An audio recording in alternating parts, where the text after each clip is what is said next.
솔직히 고백할게요. 저도 완전히 당해봤어요. 43살 때였어요. 이혼하고 혼자 산 지 2년쯤 됐을 때인데요. 그때 저는 남자 따위 쳐다보지도 않겠다고 다짐했었어요. 전 남편한테 실망도 많이 했고 이제 남자 없이도 잘 산다, 혼자가 편하다 이렇게 생각하면서 살았거든요. 근데 어느 날 헬스장에서 그 남자를 만났어요.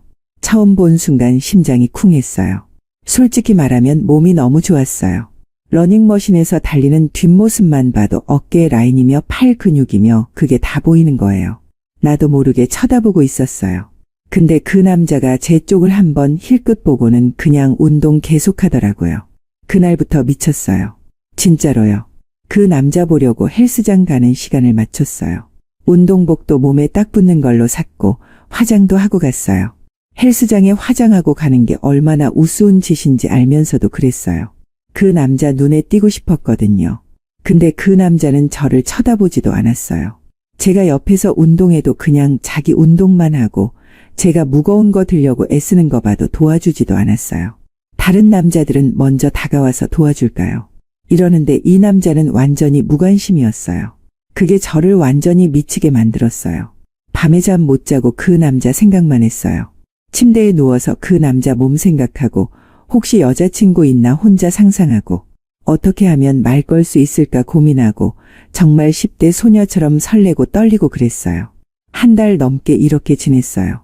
매일 헬스장 가고 그 남자 시간 맞춰서 운동하고 샤워하고 나올 때도 화장 고치고 정말 온갖 노력을 다했어요. 근데 그 남자는 여전히 무관심이었어요. 가끔 눈 마주치면 가볍게 고개만 까딱하고 끝이었어요. 그러다가 어느 날이었어요. 사우나에서 나오는데 복도에서 그 남자랑 마주쳤어요. 둘 다 운동 끝나고 샤워하고 나온 상태였는데 그 남자가 저를 딱 쳐다보는 거예요. 처음으로요. 그리고 미소를 지었어요. 운동 열심히 하시네요. 딱 그 한마디 했어요. 그 순간 온몸에 전기가 흐르는 것 같았어요. 얼굴이 확 달아오르고 심장은 미친 듯이 뛰고 뭐라고 대답해야 할지 몰라서 그냥 네 하고 웃기만 했어요. 그 남자는 그렇게 지나가 버렸어요. 근데 저는 그 자리에서 한참을 서 있었어요. 다리에 힘이 풀려서 움직일 수가 없었거든요. 그날 밤 잠을 한숨도 못 잤어요. 입을 뒤집어 쓰고 소리 지르고 싶을 정도로 설렜어요.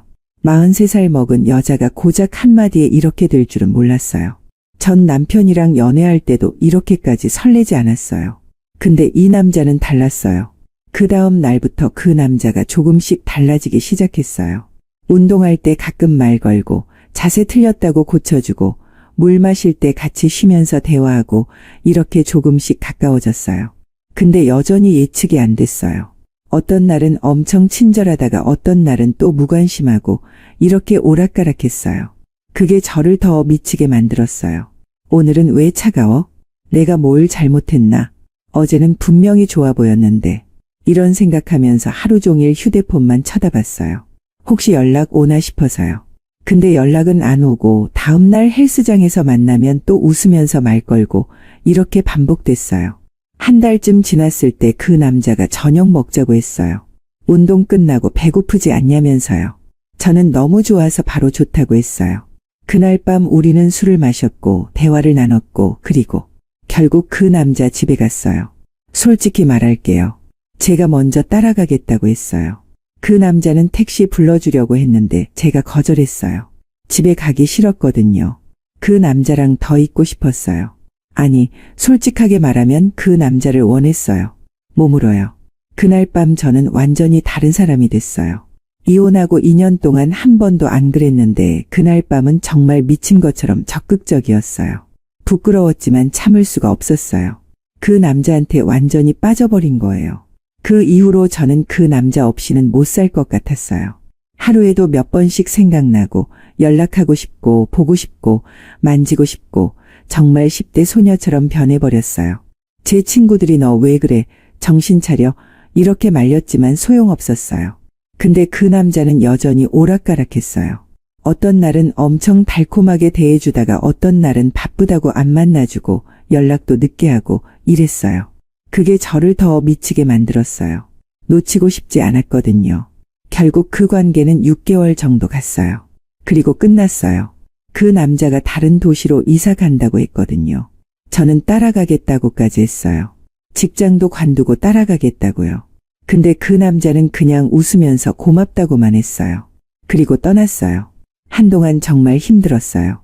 그 남자 생각에 밥도 못 먹고 잠도 못 자고 울기만 했어요. 친구들이 다 걱정할 정도였어요. 근데 시간이 지나고 나서 깨달았어요. 그 남자가 날 어떻게 만들었는지를요. 무관심한 척하면서 제 마음을 흔들었고 오락가락하면서 저를 불안하게 만들었고 적당히 잘해주면서 희망을 줬다가 다시 차갑게 대하면서 절망하게 만들었어요. 저는 그 남자 손바닥 안에서 노란한 거예요. 근데 알면서도 빠져들었어요. 그 설렘이 너무 좋았거든요. 그 남자 때문에 심장 뛰는 느낌, 잠 못 이루는 밤, 휴대폰만 쳐다보는 그 감정, 그게 다 좋았어요. 비록 상처받았지만 후회는 안 해요. 그만큼 제대로 살아있다는 느낌을 받았으니까요. 오늘 제가 그 남자의 비밀을 다 알려드릴게요. 어떻게 중년 여자를 완전히 미치게 만드는지, 그 방법이 뭔지 제 경험을 바탕으로 낱낱이 파헤쳐 드릴게요. 이게 진짜 여자들이 좋아할 수밖에 없는 남자들의 숨겨진 비밀이에요. 첫 번째 비밀부터 말씀드릴게요. 그 남자가 저를 완전히 무너뜨린 첫 번째 무기는 바로 무관심이었어요. 처음 한 달 동안 그 남자는 저를 거의 쳐다보지도 않았어요. 제가 헬스장에서 몸에 딱 붙는 옷 입고 운동해도, 제가 러닝머신 옆에서 일부러 뛰어도, 제가 스트레칭하면서 몸 라인 보여줘도 그 남자는 그냥 자기 운동만 했어요. 다른 남자들은 슬쩍슬쩍 쳐다보는데 이 남자만 완전히 무관심이었어요. 그게 저를 미치게 만들었어요. 거울 앞에서 몇 시간씩 서서 내가 뭐가 부족하지 생각했어요. 주름이 보여서? 몸매가 안 좋아서? 나이 들어 보여서? 온갖 생각이 다 들더라고요. 그리고 다음날 헬스장 갈 때는 더 신경 써서 화장하고 더 예쁜 옷 입고 향수까지 뿌리고 갔어요. 근데 그 남자는 여전히 무관심이었어요. 그게 오히려 저를 더 집착하게 만들었어요. 저 남자 시선을 끌고 싶다. 저 남자가 날 쳐다보게 만들고 싶다. 이런 생각만 했어요. 밤에 침대에 누워서도 그 남자 생각만 했어요. 어떻게 하면 관심 받을 수 있을까? 뭘 해야 저 남자 눈에 들까? 이런 고민하면서 잠 못 이뤘어요. 친구들이 말렸어요. 그냥 다른 남자 만나.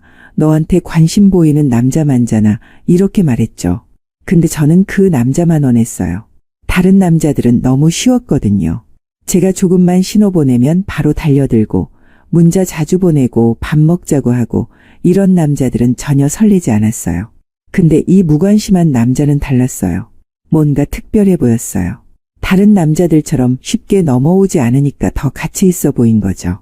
저 남자를 내 것으로 만들고 싶다는 욕구가 미친 듯이 커졌어요. 그러다가 한 달쯤 지나서 그 남자가 저한테 말을 걸었을 때 저는 진짜 너무 기뻤어요. 운동 열심히 하시네요. 딱 그 한마디였는데 그게 얼마나 큰 선물처럼 느껴졌는지 몰라요. 그날 밤 친구들한테 전화해서 그 남자가 나한테 말 걸었어 하면서 난리쳤어요. 43살 먹은 여자가 말이에요. 이게 무관심의 힘이에요. 남자가 쉽게 다가오지 않고 관심 없는 척하고 여자를 쳐다보지도 않으면 여자는 오히려 그 남자한테 더 끌리게 돼요.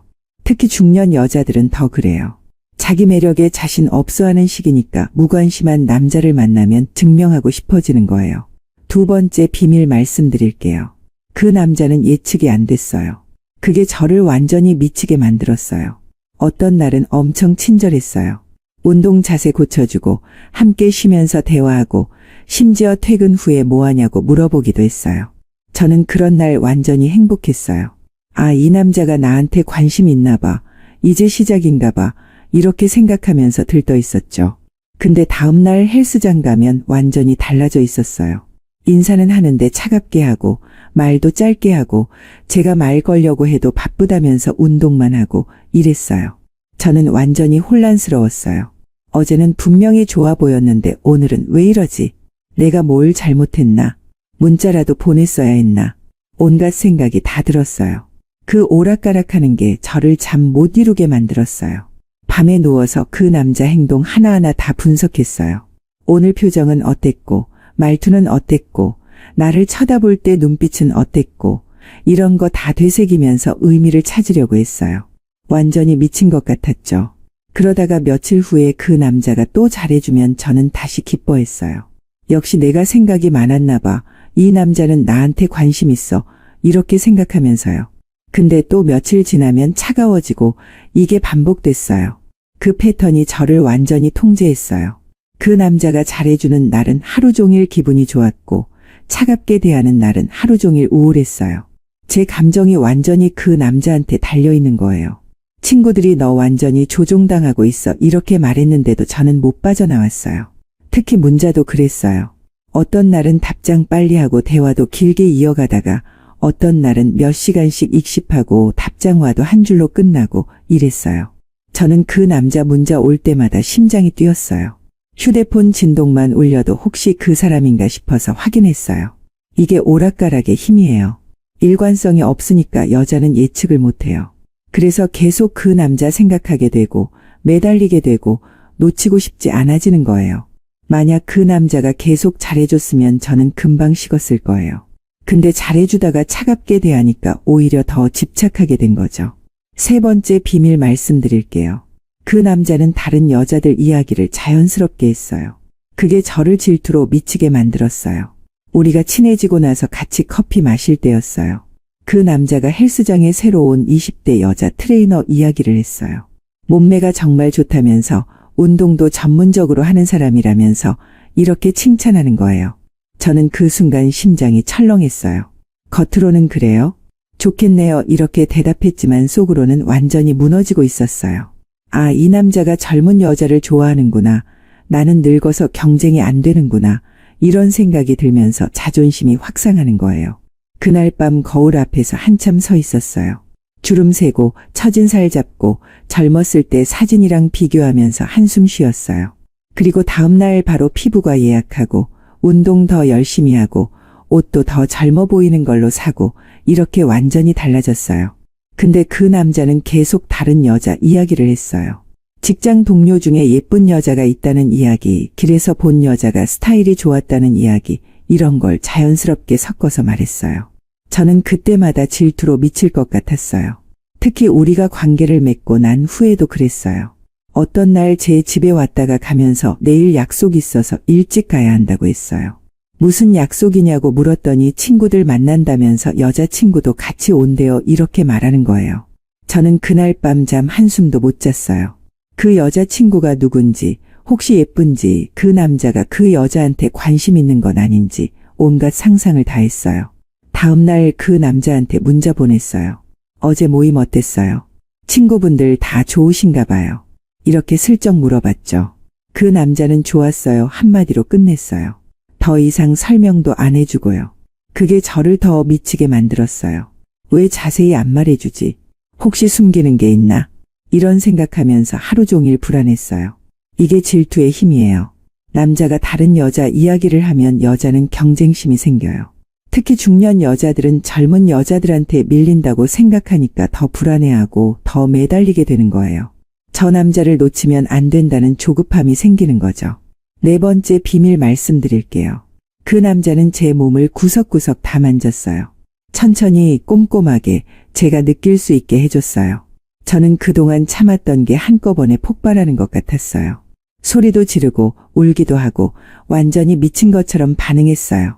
부끄러웠지만 참을 수가 없었어요. 그날 밤 이후로 저는 그 남자 몸에 완전히 중독됐어요. 하루만 안 보면 견딜 수가 없었어요. 문자할 때도 보고 싶다는 말을 자주 했어요. 솔직히 말하면 자고 싶다는 뜻이었죠. 근데 그 남자는 매번 만나주지 않았어요. 바쁘다고, 피곤하다고, 오늘은 좀 쉬고 싶다고 이런 식으로 거절할 때가 많았어요. 저는 그게 너무 힘들었어요. 몸이 그 남자를 원하는데 만날 수 없으니까 미칠 것 같았어요. 어떤 때는 일주일씩 안 만났어요. 저는 그 일주일 동안 계속 그 남자 생각만 했어요. 혼자 침대에 누워서 그 남자랑 있었던 그날 밤 생각하고 다음에 만나면 뭘 할지 상상하고 이렇게 혼자 달아올랐어요. 그러다가 드디어 만나면 저는 완전히 미친 것처럼 달려들었어요. 참았던 게 한꺼번에 터지는 거죠. 그 남자는 그걸 알았어요. 제가 얼마나 원하는지, 얼마나 참았는지 다 알고 있었어요. 그래서 더 안 만나준 거예요. 저를 더 굶주리게 만들려고요. 자주 만나주면 여자가 익숙해져요. 근데 가끔씩만 만나주면 여자는 더 원하게 돼요. 특히 중년 여자들은 오랫동안 못 해본 사람들이 많으니까 한번 맛보면 중독되는 거예요. 그리고 남자가 그걸 조절하면 여자는 완전히 통제당하는 거죠. 5번째 비밀 말씀드릴게요. 그 남자는 절대 미래 이야기를 안 했어요. 그게 저를 더 매달리게 만들었어요. 우리가 3개월쯤 만났을 때 저는 궁금했어요. 이 관계가 어디로 가는 건지, 우리가 앞으로 어떻게 될 건지 이런 게 궁금했죠. 그래서 조심스럽게 물어봤어요. 우리 앞으로 어떻게 될 것 같아요? 이렇게요. 그 남자는 웃으면서 말했어요. 지금이 좋은데 왜 미래 생각해요? 지금 이 순간을 즐기면 되죠. 이렇게 말하면서 넘어갔어요. 저는 그때 좀 불안했어요. 아, 이 남자는 진지하게 생각 안 하는구나. 나는 그냥 놀 상대인가. 이런 생각이 들었거든요. 근데 그 불안함이 오히려 저를 더 매달리게 만들었어요. 이 남자 마음을 확실하게 얻어야겠다. 이 남자가 나를 진지하게 생각하게 만들어야겠다. 이런 생각하면서 더 잘해주고 더 예뻐지려고 노력하고 이랬어요. 재혼 이야기도 꺼내봤어요. 나중에 다시 결혼할 생각 있으세요? 이렇게 물었죠. 그 남자는 글쎄요 한마디만 했어요. 결혼은 한 번으로 충분한 것 같은데요. 이렇게 말하면서 주제를 돌렸어요. 저는 그게 너무 답답했어요. 이 남자가 나를 어떻게 생각하는지 알 수가 없었거든요. 그냥 재미로 만나는 건지 아니면 진심인 건지 확인할 수가 없었어요. 근데 그 불확실함이 저를 더 집착하게 만들었어요. 친구들이 그만 만나라고 했어요. 그 남자는 너한테 진심이 아니야. 그냥 놀고 있는 거야. 시간 낭비하지 마. 이렇게 말했죠. 근데 저는 못 끊었어요. 혹시 시간이 지나면 달라지지 않을까? 혹시 이 남자가 나한테 진심으로 빠지지 않을까? 이런 희망을 버릴 수가 없었어요. 그래서 6개월 동안 계속 만났어요. 그 남자는 끝까지 미래 이야기를 안 했어요. 항상 지금이 좋다, 지금을 즐기자 이런 말만 했죠. 그리고 결국 다른 도시로 이사 간다고 했을 때도 같이 가자는 말은 안 했어요. 이게 미래를 안 보여주는 힘이에요. 남자가 확실하게 약속하지 않으면 여자는 불안해져요. 그 불안함이 여자를 더 매달리게 만드는 거예요. 확실하게 잡고 싶은데 안 잡히니까 더 애쓰게 되는 거죠. 6번째 비밀 말씀드릴게요. 그 남자는 가끔씩만 달콤했어요. 그게 저를 완전히 길들였어요. 대부분은 무뚝뚝하고 차가웠어요. 근데 가끔, 정말 가끔씩 엄청 달콤하게 대할 때가 있었어요. 갑자기 꽃을 사오거나, 제가 힘들어할 때 위로해주거나, 제 얘기를 진지하게 들어주거나 이럴 때가 있었어요. 그런 날은 제가 완전히 녹아버렸어요. 역시 이 남자는 나를 진심으로 생각하는구나. 내가 오해했나 봐. 이렇게 생각하면서 행복해했어요. 근데 그게 며칠 안 갔어요. 다시 차가워지고 무뚝뚝해지고 이랬죠. 그 패턴이 저를 완전히 훈련시켰어요. 그 남자가 조금만 잘해줘도 저는 너무 기뻐했어요. 다른 남자들이 엄청 잘해줘도 별로 감동 안 받았는데 이 남자는 조금만 잘해줘도 엄청난 선물 받은 것처럼 기뻤어요. 예를 들어서 그 남자가 문자로 보고 싶다고 한 적이 있어요. 딱 한 번이었어요. 저는 그 문자 캡처해서 친구들한테 다 보여줬어요. 봐, 이 남자가 나 보고 싶대 하면서 자랑했죠. 친구들은 겨우 그거 가지고 뭘 그렇게 좋아하냐고 했지만 저는 정말 행복했어요. 다른 남자들은 매일 보고 싶다고 문자 보내도 별로 안 설렜는데 이 남자는 딱 한 번 보낸 보고 싶다는 문자가 그렇게 소중했어요. 왜냐하면 이 남자는 원래 그런 말 안 하는 사람이니까 진짜로 보고 싶을 때만 말하는 거니까 그래서 더 진심처럼 느껴진 거예요. 이게 가끔씩만 잘해주는 힘이에요. 항상 잘해주면 여자가 당연하게 생각해요. 근데 평소엔 차갑다가 가끔만 잘해주면 그게 엄청난 선물처럼 느껴지는 거예요. 여자는 그 한 번의 친절을 얻으려고 계속 노력하게 되는 거죠. 7번째 비밀 말씀드릴게요. 그 남자는 자기 사생활을 거의 안 보여줬어요. 그게 저를 더 궁금하게 만들었어요. 6개월 동안 만났는데도 저는 그 남자에 대해서 잘 몰랐어요. 직장에서 무슨 일 하는지, 가족들은 어떤지, 친구들은 누구인지, 주말에 뭐 하는지 이런 걸 잘 안 알려줬어요. 제가 물어보면 대충 대답하고 넘어갔어요. 그게 저를 더 집착하게 만들었어요. 이 남자를 더 알고 싶다. 이 남자 삶 속으로 들어가고 싶다. 이런 욕구가 계속 커졌어요. 근데 그 남자는 벽을 쳤어요. 일정선 이상은 절대 안 보여줬어요. 저는 그 남자 SNS도 찾아봤어요. 근데 SNS를 안 하더라고요. 친구들한테 물어볼 수도 없었어요. 공통 친구가 없었으니까요. 그래서 정말 답답했어요. 이 남자가 나 아닐 때 뭐 하는지, 다른 여자는 없는지 전혀 알 수가 없었거든요. 그 불확실함이 저를 불안하게 만들었고 그 불안함이 저를 더 매달리게 만들었어요. 이 남자를 확실하게 내 것으로 만들고 싶었거든요. 근데 그럴 수 없으니까 더 집착하게 된 거죠. 이게 미스터리의 힘이에요. 남자가 자기를 다 보여주면 여자는 금방 파악해버려요. 근데 자기를 안 보여주면 여자는 계속 궁금해하고 알고 싶어하고 그러면서 더 빠져드는 거예요. 8번째 비밀 말씀드릴게요. 그 남자는 절대 집착하지 않았어요. 그게 저를 더 집착하게 만들었어요. 제가 문자 안 보내도 먼저 안 보냈어요. 제가 바쁘다고 안 만나도 괜찮다고 했어요. 제가 다른 남자 이야기에도 별로 질투 안 했어요. 완전히 여유로웠어요. 마치 저를 잃어도 상관없다는 듯이요. 그게 저를 미치게 만들었어요. 이 남자는 나한테 별로 관심이 없나? 내가 없어도 괜찮은 건가? 이런 생각이 들면서 불안했어요. 그래서 오히려 제가 더 매달리게 됐어요. 먼저 연락하고 먼저 만나자고 하고 이랬죠. 어느 날 실험해봤어요. 일주일 동안 제가 먼저 연락 안 했어요. 그 남자가 먼저 연락 올까 궁금해서요. 근데 일주일 내내 연락이 없는 거예요. 저는 그게 너무 힘들었어요. 매일 휴대폰 확인하고 혹시 문자 왔나 보고 이러면서 일주일을 버텼어요. 결국 제가 먼저 연락했어요. 못 참겠더라고요. 그 남자는 그동안 바빴어요. 이렇게 대수롭지 않게 반응했어요. 저는 그때 깨달았어요. 아, 이 남자는 나 없어도 전혀 문제없구나. 근데 나는 이 남자 없으면 안 되는구나. 이렇게요. 그게 더 집착하게 만들었어요. 이 남자를 놓치면 안 된다. 이 남자가 나를 필요로 하게 만들어야 한다. 이런 생각하면서 더 잘해주려고 노력했어요. 이게 집착 안 하는 힘이에요. 남자가 여자한테 집착하면 여자는 안심해요. 아, 이 남자는 내 거야. 놓칠 일 없어. 이렇게 생각하죠. 근데 남자가 집착 안 하면 여자는 불안해져요. 그 불안함이 여자를 더 매달리게 만드는 거예요. 마지막 비밀 말씀드릴게요. 그 남자는 끝까지 자기 주도권을 놓지 않았어요.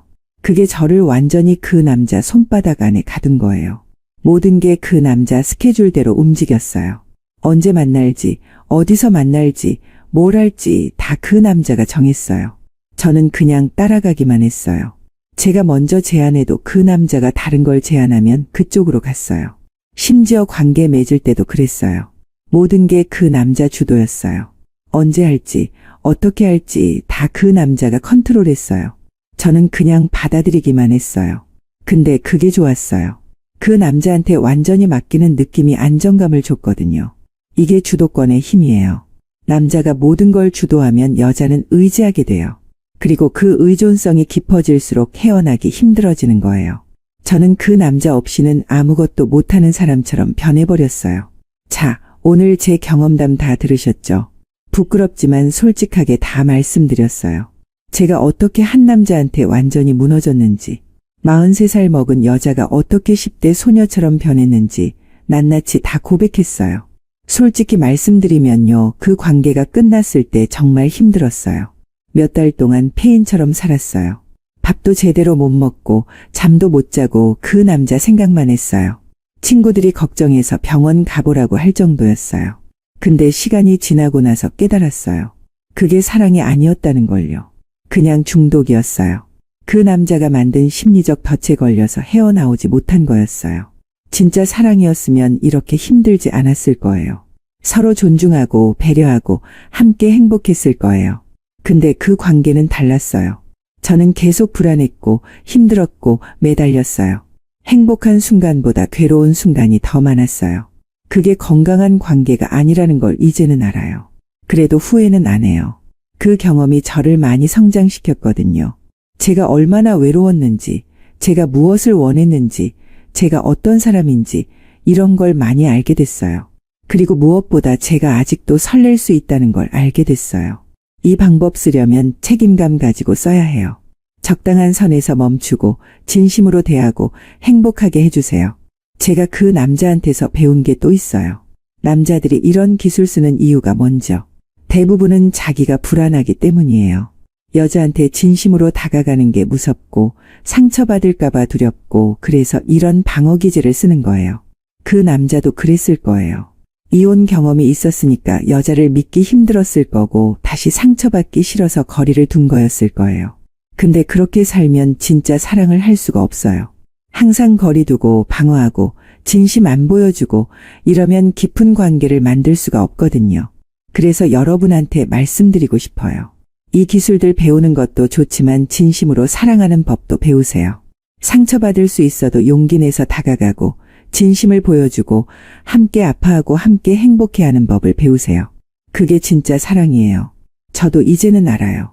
그때 그 설렘이 좋긴 했지만 건강하지 않았다는 걸요. 이제는 다른 종류의 관계를 원해요. 서로 존중하고 편하게 대화하고 함께 웃을 수 있는 그런 관계요. 설렘도 좋지만 편안함도 중요하다는 걸 이제는 알아요.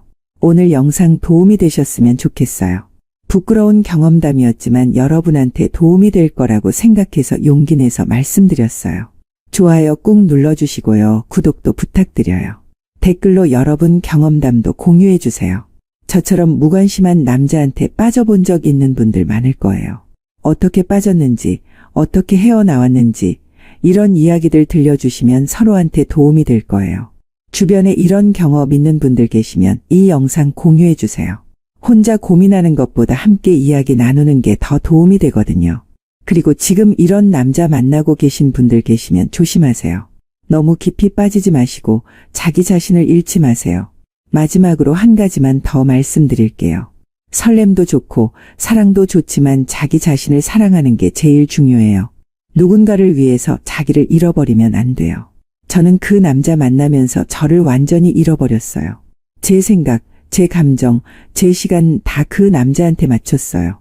근데 이제는 알아요. 그게 잘못됐다는 걸요. 사랑하더라도 자기 자신은 지켜야 한다는 걸요. 그래야 건강한 관계를 만들 수 있어요. 여러분도 조심하세요. 누군가한테 빠져도 좋지만 자기 자신을 잃지는 마세요. 사랑은 자기를 잃는 게 아니라 함께 성장하는 거예요. 그걸 잊지 마세요. 그럼 오늘 영상은 여기까지예요. 부끄러운 고백이었지만 여러분한테 도움이 됐으면 좋겠어요. 다음에 또 솔직한 이야기로 찾아뵐게요. 모두 현명한 선택하시고 행복하세요. 감사합니다.